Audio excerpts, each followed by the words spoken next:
Si malee obsaanii wajjin hariiroon keessan maali? Harree qalanii fannisnaan lafa koonan kaadhu jette jedhan. Kana booddee akka manaan baane yaada kee jijjiiri. Obbo Magarsaa takka teerumtu murteesseera. Murteessite? Tole galatooma anaa dhufuun dhiyeessa. Kam jirtu? Fayyaadhaani? Nagaa. Tole mee garee fiilmii taadhii fiilmii keessan dhiyeenya kana eebbifama. Anaa dhufu isin jennee jirra. Harka fuunee akkamitti kamtuu daawwattoota keenya televezyiinii waliif raati qophii addaa keenya qabannee dhiyaannee jira. Qophii addaa irraatiin waa'ee fiilmii taadhii fuuldura keenyatti eebbifamuuf jiru irraa kan dubbannu ta'a. As keessatti barreessituun fiilmis jirti akkasumas immoo taatuun as keessatti hirmaattis jirti. Isaanii wajjin waa'ee fiilmii kanaa dubbataa wajjin turtii kan qabaannu ta'a. Hamma xumuraatti nufaana ta'a. Abboo Maqaasooti Lammii Salamuun ogummaa kaameraa fi teeknikaatiin nufaana jira. Yeroo gaarii qabaadhaa. Tole mee daawwattoota keenyaan bal'isni walaa barru sirraan eegala. Tole ana yaantu Gaaromaan jedhama. Barreessituu fi taatoo fiilmii taadhiidha. Kan nuti dhufne bulchiinsa magaalaa Mandiiti. Fiilmiin keenyas parsentii 75 kan ta'u achittidha kan waraabne. Parsentii 25 magaalaa Finfinneettidha kan waraabne. Tole barreessituudhaati. Tole galatoom. Tole maqaan koo Balaayinesh Tsaggaayeen jedhama. Bulchiinsa magaalaa Mandii godina Lixa Wallaggaa irraan dhufne. Taatoo olaanaa fiilmii taadhiiti. Fiilmii kana harka caalaan saachitti hojjetame. Fiilmii kana adda kan taasisu Gumii Michuu Aartiitiin kan hojjetame. Daayirektarri isaa, kaameraamaaniin, editarri, taatonni hundumtu achuma kan ta'e dhalootumaan achi kan ta'e. Barreessuudhaanis waan adda addaanis gumiidhaan ijaaramee kan jiru ta'uusaadha. Tole galatooma karaa dheeraadha. Mandiin Dondongoroo baadhee kiiloomeetira 500 ol. Ta'amti. Achi kaatanii magaalaa Finfinnee dhuftanii eebbisuu fi qophiirra jirtu jechuudha. Tole mee Mandii maal fakkaatti akka maal ishee? Mandiin gaariidha. Bareeduudha. Okay. Fiilmii kana yeroo kam eegaltan jechuudha waraabbii isaa? Baruma kana keessa eegaltanii? Lakki fiilmii kana waraabbii kan eegalle bara 2014. Akka lakkoofsa faranjiitti jechuudha. Akkuma lakkoofsa Itoophiyaatti. 2014 eegalle wantoota xumuramuuf malaatu xumurruu kun amma eebbaaf kakkatifnee jirra. Waggaa lama booda jechuudha. Mee achumatti jalqabdan yaada isaa yaada fiilmii taadhii kana barreessuu fi jalqabuma namoonni hiika jecha taadhii kana baruun barbaadan ana dabalate. Mee taadhii jechuun maal jechuudha? Taadhii jechuun jecha abboonni keenya duraan fayyadamaa turanidha. Dhaloota ammaa bukkeetti garuu jechi kun hin jiru irraanfatamaa jira. Gaafa akkaataa kanaan qabannee kaanu nama baay'eetti haaraa ta'e. Taadhiin mirgisaa jechuudha. Abboonni keenya kan isaan fayyadaman baay'inaan looniif fayyadamu jecha kana loon kun taadhiidha. Saawwan daftee dhalti. Daftee dhalti. Aannan qabdi. Hin guutu saa akkasii qabaattee naannatti yeroo maraan guddaa baaduu nyaata jechuudha. Kanaafuu jechichi isaa maal akkamiin gara kanatti fiddan jechuun barbaade taadhiin kunii fi fiilmiin kun kaaraakterii isaa yookiin qabiyyee isaa yoomessi isaa maal fakkaatanii yoomessi fiilmii kana? Godumattidha kan nuti jalqabne achumatti amma ta'e waraabne waan barbaadu iddoo biraatti geeffamuuf qabu immoo iddoo biraatti geessuudhaaf akkaataa nuti itti waan kana filannee fi maqaa fiilmii kanaaf fiilmiin kun walitti hidhatu hidhanni isaa achi keessa abbaa qabeenyaa tokkotu jira. Taatuu koo olaantuun kun immoo intala bareedduu tokko qabdi. Intala bareedduu kan abbaa qabeenyaa kanaaf kennuudhaaf akka saawwa taadhii sanaa maallaqa irraatii ilmatti jechuudha. Maallaqa cheekiin barreessaa fi albuudaan kennaa fi qabeenyaa jiru hundumaan kennaa fi akkaataa kanaan. Ergaan isaa kana fakkaata jechuudha. Mee atoo achi keessatti giiftiidha taate kan fuuldura teesse. Maal fakkaata kaaraakterii kana yookiin immoo taatummaa kana gaafa sii kennanii iskiriiptii isaa dubbisteeti moo qophoofteetu moo akkamitti kan hojjette? Jalqabaa nuuni fiilmii harkaan laatiin kan jedhu kan waldaa amantaa keessatti eebbifame duraan hojjenne irratti nuuf ka'umsa keenyan garee keenya keessaa barreessaa daayirektara fiilmii keenya taadhii ammaati kan barreessee nutti kenne inni shaakallii nuu ta'eera ka'umsa keenyadha. Isammaa keessattis iskiriiptii nuu hirtee waggaa tokko nurka taa'e dubbisaa turre jechuudha. Maaliif rakkoo balaa konkolaataa irra ga'een dhaabdee isheen gara manaatti ol deebite waan sana dubbisaa turre jechuudha. erga isheen as deebitee hojii kanatti itti fufte kaasee immoo dubbisuudhumaa fi shaakalli yeroo dheeraa qabnuutiiniti gara kanatti dhufe. Taatummaa kana san fudhadhe irratti haadha ta'een fudhe. Haadha dhala ishee maallaqaan jijjiirtu ta'een fudhadhe. Haadhummaan achi keessatti dhala koo mucaa manguddiseenii sharafadha. Kana taadhiin kan koo irratti anumarraan citu. Dhumisaa garuu hin bareedu. Dhumisaa naaf hin bareedu. Dhumisaa dhugaama mo'ata. Waan qabame waan yaadame galma ga'a malee achi keessatti garuu rakkoo gurguddaatu uumama. Namni fiilmiitti hirmaate iddoo gurguddaatti hin jiru. Walima keenyaan wal gorsineeti kan asiin geenye. Ayyaantuun ogummaa barreessummaa kan isaa walitti. Ani barnooti koo waan biraadha. Kan hin baradhe agirikaalcharal saayinsiidha. Garuu dandeettii barreessuu kana uumamumaan hin qaba. Yeroon kutaa gadii baradhu kitaabota nan dubbisaa. Kitaaba yeroon dubbisu kanatti jalqaba kitaaba yeroon si fadhiistu Faawwii Filatiin dubbisaa. Yeroon armee koofis nan dubbisaa. Armeen koo anaaf obboleessa koon isinillee akkasitti barreessuu hin dandeessu nuun jetti. Arra galgala gaafa dubbisnuuf isin barreessuu hin dandeessu nuun jetti. Amma kitaaba sana finnuutti hin dandeessu nuun jetti. Gaafa sana raannu iskiriptoodhaa fi waraqata wal quunnamsiisuu jalqabne jechuudha. Achi mana barumsaa gaafa galluu barsiisaan afaan Oromoo keenyaa namoota dandeettii akkasii qabdan jedhee nu gorsuutti ka'ee silumaa kennaan na keessa jiru sun ba'uu jalqabee jechuudha. Akkaataa kanaan barreessuutti dhufe. Okay, mee qulqullina isaa wajji wal qabate fiilmiiwwan dura turan laalteetii irraa kaateetii fiilmii kanatti qopheessummaa dhufte moo akkam? Fakkeenyaaf fiilmiiwwan duraan turan fiilmii afaan Oromoo kanneen duraan turan irraatii waan addaa wanti fooyyee fiilmii kana keessa argamu maalidha? Egaa dhugaa dubbachuu fi ammumatti ooltee bultee hojjechaa deemtu qulqullinni waa tokko jijjiiramaa deema.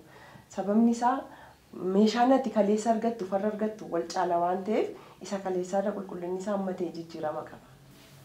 Okay, atoo akkamiin taajabdi isa kana? Fiilmii kanarratti dhuguma dhugaasaa dubbachuu fi gulaalli irratti mataasaa namoonni dinqisiifatan jiru.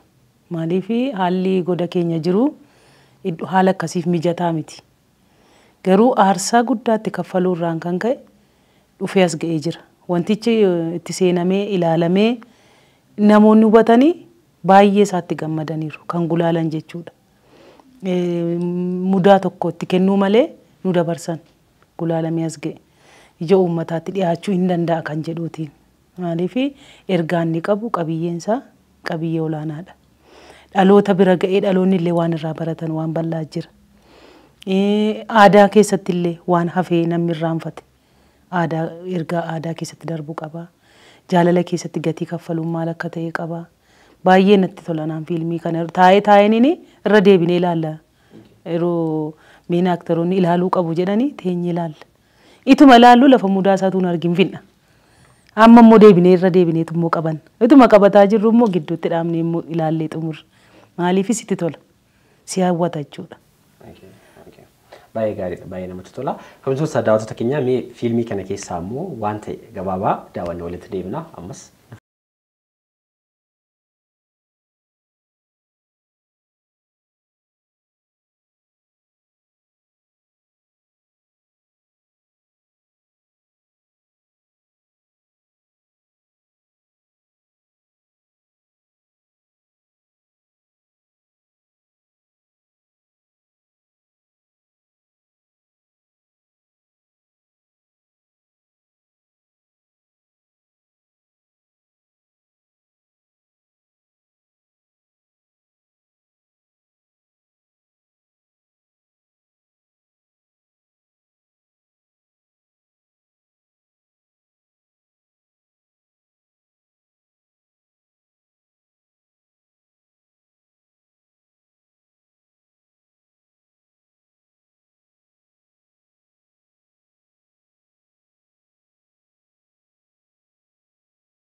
Galatti fiilmiin kun parsentaa 70 kan ta'u manditti kan hojjetame naannoo sanitti kan hojjetame kaafiyette.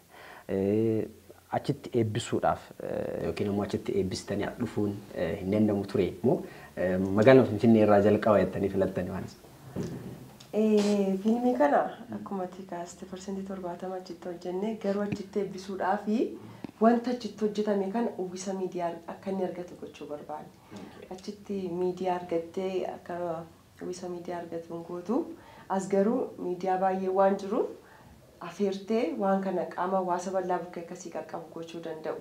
Nuti immoo uummatuma mandii qofaaf osoo hin taane akka waliigalaatti uummata Oromoo, uummata Itoophiyaaf akka addunyaatti illee miidiyaa garaagaraa irratti hin gadhiisna waan ta'eef akka inni dorgomaa ta'u barbaada. Isa dura garuu uwwisa miidiyaa akka inni argatuuf bakka kana qabannee dhufu. Uwwisa bal'aa akka argatuuf jechuudha. Kanaafuu qophaa'ummaan keessan cimaadha jechuudha. Qophaa'ummaan gaafa Guraandhala 24 eebbifamu olaanaadha jechuudha. Olaanaadha. Tole mi'a ta'u isaan manjiltee kana isheen jettee kana akkamiin ibsita? Irra guddaa asii dhimmichi aadaan sibuu maal akka ta'e of keessaa hin qabaata. Maaliif itti yaaddee dhimma kana gadi fageenyaan qorannoo cimaadhaan waan barreessiteef gara fiilmiitti yeroo deebi'u ergaa guddaa qaba. Oromoon immoo aadaa garaagarii qaba. Akkuma kutaadhaan jiru kutaa aadaa adda addaa of keessaa qaba. Aadaan iddoo tokko jiru bakka tokkotti darbuudhaaf illee dhaloonni hin beekan. Kanaaf giddugala aadaa Oromoo keessatti eebbifamee ergaan kuni Oromoo hunda bira ga'uu qaba kan jedhuutiin. Maaliif namni wanni ati argattu magaalaa Mandii yoo jenne magaalaa Mandii qofatti dhaabbatee hafa. Inni kanaan duras achitti nu jalaa dhaabbatee waan hafeef. As keessa yoo ta'e garuu namni akkasii jiraa jedhee namni deeggarsa yoo godhesi gara isa caalutti darbuu danda'a. Dhimmi kun as magaalaa Finfinnee qofa irratti dhaabata miti. Oromiyaa bal'oo irrallee hin deemama jennee abdii qabna. Iddoo kanatti hin dhaabatu. Arsiin hin argine yoo ta'e Arsiin naqama, Harariin hin naqama, Amboon hin naqama, naqamteen Wallagga Arfanuu keessa hin deemna jennee abdii qabna. Gargaarsa Waaqayyootiini. Tole baay'ee namatti tola galatoomi. Mee akkuma jalqaba irraati kaasaa turre fiilmii hojjechuun baay'ee qormaata mataa isaa danda'e qaba. Maafi rakkinni garaagaraatiin nu mudachuu danda'a, maallaqni jiraachuu danda'a, meeshaan jiraachuu danda'a, wantoonni garaagaraa jira. Tumsa'oo fiilmii kana jalqaba amma sadarkaa kana amma ga'utti eenyutu isin tumse?